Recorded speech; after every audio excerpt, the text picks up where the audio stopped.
नमस्कार प्यारे साथियों। हम जो आरपीएससी एग्ज़ाम के पुराने पेपर देख रहे थे उसी कड़ी में हमारा अगला वीडियो है। आज के इस नए वीडियो में आपका सभी साथियों का बहुत बहुत स्वागत है और आप सभी साथी जितने भी वीडियो देखते हैं उन सभी का बहुत बहुत आभार। चलिए आज के आगे के प्रश्न देखते हैं। हमने यहाँ तक 35 प्रश्न पहले वाले वीडियो में कर लिए थे। अगला हमारा प्रश्न है, निम्नलिखित में से सुमेलित नहीं है, यानी एक तरफ दिए गए हैं निबंध और एक तरफ दिए गए निबंधकार। चंद्रदत्त शर्मा गुलेरी का निबंध है मारे सी मोही कुठाओ। रामचंद्र शुक्ल जी का है ही चिंतामणि। आचार्य प्रसाद द्विवेदी चितवन की छाँ, इनका निबंध नहीं है। चितवन की छाँ जो विद्यानिवास मिश्र का निबंध है। कुबेरनाथ राय रस आखेटक, इनका निबंध है। अगला प्रश्न, विद्यानिवास मिश्र का निबंध संग्रह इनमें से नहीं है, यानी आगे 4 संग्रह दिए गए हैं उसमें से विद्यानिवास मिश्र जी का संग्रह कौन सा नहीं है। तो तुम चंदन हम पानी इनका है। आंगन का पंछी और बंजारा मन इनका है। मैंने शिल्प ऊंचाई भी इनका है। गेहूँ और गुलाब बहुत ही प्रसिद्ध जो है वो निबंध है। आप बताना किसका निबंध है ये गेहूँ और गुलाब।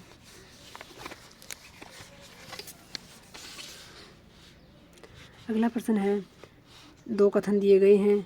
आचार्य प्रसाद द्विवेदी जी से संबंधित 2 निबंधकारों से संबंधित 2 कथन दिए गए हैं। आचार्य प्रसाद द्विवेदी के निबंधों में सांस्कृतिक विरासत के वर्चस्व के साथ नवीन जीवन बोध, उत्कट जिजीविषा और नई सामाजिक समस्याओं के बीच राह पाने की ललक सर्वत्र दिखाई पड़ती है। द्विवेदी जी के कथनों के बारे में द्विवेदी जी के निबंधों के बारे में ये कथन बिल्कुल सही है। दूसरा कथन है, विद्यानिवास मिश्र की तरह कुबेरनाथ राय भी आचार्य प्रसाद द्विवेदी संस्थान के निबंधकार हैं। ये भी बिल्कुल सही है। दोनों ही कथन सही है। अगला प्रश्न है, इनमें से सुमेलित नहीं है। तो नगेंद्र जो हैं वो रसवादी समीक्षक थे, सही है। नंद दुलारे वाजपेयी छायावादी समीक्षक थे, ये भी सही है। नामवर सिंह मार्क्सवादी समीक्षक थे, ये भी सही है। लेकिन आचार्य प्रसाद द्विवेदी जो मनोविश्लेषणवादी समीक्षक नहीं थे। अगला प्रश्न है, फिर मनोविश्लेषणवादी समीक्षक नहीं है तो अज्ञेय जी हैं। प्रकाश चंद्र गुप्त जो है वो मनोविश्लेषणवादी समीक्षक नहीं है। देवराज उपाध्याय भी हैं और इला चंद्र जोशी जी भी मनोविश्लेषणवादी समीक्षक हैं। अगला प्रश्न है, निम्नलिखित में से सुमेलित नहीं है। तो आचार्य प्रसाद द्विवेदी जी ने कबीर रचना लिखी थी। रामविलास शर्मा ने प्रगतिशील साहित्य की समस्याएं लिखी थी। देवराज उपाध्याय ने आधुनिक हिंदी कथा साहित्य और मनोविज्ञान लिखा था। लक्ष्मीकांत वर्मा ने कविता के नए प्रतिमान नहीं लिखा था। इन्होंने नई कविता के प्रतिमान लिखे थे। कविता के नए प्रतिमान किसकी रचना है ये आप बताना कमेंट बॉक्स में। मैंने आपको बताई थी एक जैसी सी रचनाएँ हैं 2, तो लक्ष्मीकांत वर्मा की ये नहीं है, नई कविता के प्रतिमान है इनकी। ये कविता के नए प्रतिमान किसकी रचना है ये आप बताना। आंचलिक उपन्यास नहीं है तो मछली मरी हुई जो आंचलिक उपन्यास नहीं है। जल टूटता हुआ, अलग अलग वैतरणी, प्रति परिकथा, ये सारे के सारे आंचलिक उपन्यास हैं। कौन सी रचना मैत्रेयी पुष्पा की नहीं है। तो शेष कादम्बरी मैत्रेयी पुष्पा की नहीं है। कही, इसूरी, फाग, चाक और जुलानट मैत्रेयी पुष्पा की रचना है। अगला प्रश्न, चित्र तुरंग न्याय से नट को ही वास्तविक राम समझकर दर्शक रसानुभूति करता है, ये मान्यता किसकी है। तो चित्र तुरंग न्याय वाली मान्यता जो है वो चंकुक की है। इनमें से रस का व्याख्याकार नहीं है। तो नगेंद्र ने भी रस की व्याख्या की है, रामचंद्र शुक्ल ने भी की है, श्याम सुंदर दास ने भी की है। प्रकाश चंद्र गुप्त ने रस की कोई व्याख्या नहीं की। अरस्तु के परवर्ती व्याख्याकारों ने विवेचन के 3 अर्थ लिखी है। इनमें से कौन सा अर्थ व्याख्याकारों ने नहीं किया। तो अर्थ परख कोई अर्थ नहीं किया, नीति परख किया, धर्म परख किया, कला परख किया। पेरी इप्सुस का संबंध किससे है। तो पेरी इप्सुस का संबंध उदात्त तत्व से है। आचार्य रामचंद्र शुक्ल ने किन 2 सिद्धांतों में साम्य की बात की है। तो अभिव्यंजनावाद और वक्रोक्ति सिद्धांत, इन दोनों में अभिव्यंजनावाद जो वो पाश्चात्य साहित्य का है और वक्रोक्ति सिद्धांत अपने हिंदी साहित्य का सिद्धांत। तो इन दोनों में समानता है, ये आचार्य शुक्ल जी ने स्थापित किया था। नागमती वियोग खंड की पहली पंक्ति कौन सी है। तो नागमती चित्तूर पथ हेरा, ये नागमती वियोग खंड की पहली पंक्ति है। प्रेम गाथाओं के संदर्भ में शुक्ल जी का विचार इनमें से कौन सा नहीं है। तो प्रेम गाथाओं की रचना फारसी की मसनवी शैली के ढंग पर हुई है, ये बिल्कुल हमने पीछे एक प्रश्न पढ़ा भी था इस प्रकार का। और इस शैली की प्रेम कथाएं एक ही छंद में लिखी होती हैं, ये भी सही है। इस शैली की प्रेम गाथाएं मुसलमानों और हिंदुओं ने समान रूप से लिखी हैं, ये सही नहीं है साथियों। इसमें समान रूप से नहीं है, इसमें मुसलमान कवि शायद कम थे और हिंदू कवि ज़्यादा थे, या फिर इसका उल्टा है साथियों, थोड़ा ध्यान में नहीं है। जहाँ तक ये समान रूप से दोनों ने नहीं लिखी थी, एक जो कवि थे एक धर्म के वो ज़्यादा थे, एक के कम थे, तो समान रूप से आ गया, ये कथन यहाँ गलत हो गया। ये कथन कह रहा कि इस शैली की प्रेम जो गाथाएं वो इतने मुसलमान कवियों ने लिखी और इतने हिंदू कवियों ने लिखी, तो ये सही नहीं है। ये प्रेम कहानियाँ पूर्वी हिंदी अर्थात अवधी भाषा में लिखी गई, ये बिल्कुल सही है।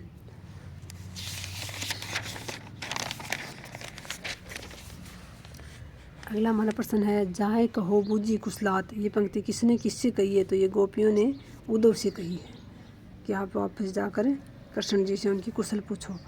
अगला प्रश्न, निम्नलिखित में से प्रकाशन वर्ष का सही क्रम है? तो यहाँ जो काव्य रचनाएं दी गई हैं प्रेम प्रसाद जी की, उनका सही क्रम पूछा। तो झरना उनकी 1918 में प्रकाशित हुई थी शायद, आंसू 25 में प्रकाशित हुई थी शायद, और लहर बीच की है फिर कामायनी 1935 में प्रकाशित हुई थी। तो ये क्रम से प्रकाशन वर्ष की दृष्टि से ये क्रम सही है। प्रकृति के यौवन का श्रृंगार करेंगे कभी न बासी फूल, मिलेंगे वे जाकर अति शीघ्र आह उत्सुक है उनकी डोल। इन पंक्तियों का सही संदर्भ इनमें से कौन सा है? तो ये पंक्तियाँ सरदा ने कही हैं। अगला प्रश्न, निराला के संदर्भ में कौन सा कथन गलत है? तो जूही की कली से मुक्त छंद का परिवर्तन किया, क्योंकि सबसे पहले मुक्त छंद में रचनाएं हिंदी काव्य में निराला ने लिखी थी। तो जूही की कली से उन्होंने मुक्त छंद में रचनाएं लिखने की शुरुआत की। निराला ने मुक्त तथा छंदबद्ध दोनों प्रकार की कविताएं लिखी, ये भी सही है। उन्होंने मुक्त छंद में भी लिखी और छंद में भी लिखी। निराला काव्य में तत्सम शब्दावली के साथ देशी भंगिमा के शब्द भी हैं, ये भी सही है। राम की शक्ति पूजा की रचना उनकी पुत्री की मृत्यु से उत्पन्न शोक के कारण हुई, ये बिल्कुल सही नहीं है साथियों। राम की शक्ति पूजा अलग रचना है, उनकी पुत्री के शोक से तो उन्होंने सरोज स्मृति रचना लिखी थी अपनी पुत्री के शोक में। तो अगला प्रश्न है, राम की शक्ति पूजा में निराला ने युग चेतना के अनुरूप दर्शन, मनोविज्ञान और राष्ट्र भावना का आधार ग्रहण कर कथा को आधुनिक रूप प्रदान किया है, ये सही है। नगेंद्र की दृष्टि में राम की शक्ति पूजा में पात्रों की चारित्रिक गरिमा का संरक्षण हुआ, इन कथनों से संबंध सही विकल्प है। तो क और ख दोनों ही सही है। इसमें राम की शक्ति पूजा के बारे में एक तो नगेंद्र जी का मत दिया गया है और एक निराला जी के बारे में बताया कि उन्होंने किस प्रकार उसको लिखा था राम की शक्ति पूजा को। तो निराला ने युग चेतना के अनुरूप दर्शन, मनोविज्ञान और राष्ट्र भावना का आधार ग्रहण करके इस कथा को आधुनिक रूप में प्रस्तुत किया था। दोनों ही कथन सही हैं। अगला प्रश्न है, मुक्तिबोध के संदर्भ में निम्नांकित में से कौन सा कथन असत्य है? मुक्तिबोध के बारे में तो अंधेरे में कविता का शीर्षक मुक्तिबोध ने मूलतः आशंका के दीप अंधेरे में रखा था, ये बिल्कुल सही है। मुक्तिबोध की इच्छा के बावजूद संकलन प्रकाशन के समय अंधेरे में कविता के शीर्षक से आशंका के दीप नहीं हटाया गया, तो ये कथन जो है वो यहाँ असत्य है, क्योंकि आशंका के दीप जो है वो हटा दिया गया था, अंधेरे में ही उसका नाम रखा गया था। फिर संकलन प्रकाशन के समय अंधेरे में कविता के शीर्षक से आशंका के दीप हटा दिया गया, ये कथन सही है। अंधेरे में कविता देश के आधुनिक जन इतिहास का स्वतंत्रता पूर्व और पश्चात का एक दहकता इस्पाती दस्तावेज है, ये कथन भी अंधेरे में कविता के बारे में बिल्कुल सही है। अगला प्रश्न है, कौन सा कथन असत्य है? ये फिर अंधेरे में कविता के बारे में ही है। अंधेरे में कविता अपने अंदर की लड़ाई की प्रतीक कविता है कि जिसमें घोर अवसाद और घोर विद्रोह के तत्व हैं, ये सत्य कथन है अंधेरे में कविता के बारे में। एक केंद्रीय फेंटेंसी और उसकी भीतरी पत्तों में प्याज के छिलके की बातें छिपी अन्य फेंटेसियाँ। इस कविता का मूल कथ्य अस्मिता की खोज नहीं, अपितु इसमें आध्यात्मिकता और रहस्यवादिता है, ये बिल्कुल कथन यहाँ असत्य है, क्योंकि इस कविता का मूल कथ्य अस्मिता की खोज ही है। मुक्तिबोध साहित्य और राजनीति की प्रगतिशील परंपरा के प्रति अत्यंत जागरूक रहने वाले कवि थे, ये कथन भी सत्य है। अगला प्रश्न है, कबीर के संदर्भ में निम्नलिखित में से कौन सा कथन असत्य है? कबीर के काव्य में रहस्यवाद मिलता है, बिल्कुल सही है। कबीर ने स्वयं को परोक्ष सत्ता की प्रिया के रूप में कल्पित किया, ये भी बिल्कुल सही है। कबीर के अनुसार परम तत्व किसी में व्याप्त नहीं है, तो ये कथन यहाँ गलत है। कबीर के अनुसार माया महाठगिनी है, ये कथन भी बिल्कुल सही है। अगला प्रश्न है, एक तरफ पत्र दिए गए हैं, एक तरफ उपन्यास दिए गए हैं, तो कौन सा युग्म सुमेलित नहीं है? तो गोदान में भोला और जूनिया नामक पात्र हैं। शेखर एक जीवनी में शशि तो पात्र है, लेकिन एक पात्र का नाम शेखर है, दुलारी नहीं है। आधे अधूरे में सावित्री और जुनेजा हैं, और चंद्रगुप्त जो नाटक है उसमें सिंह, हरण और आबिक पात्रों के नाम हैं। अगला प्रश्न जो है वो नारी पर पुरुष पर